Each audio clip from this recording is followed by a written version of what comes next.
দেবরাজ ইন্দ্র,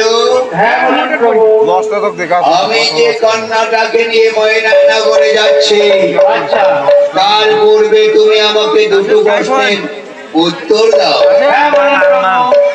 শুভস্য শীঘ্রম অশুভস্য কাল হরণম। এর অর্থ কি দেবরাজ?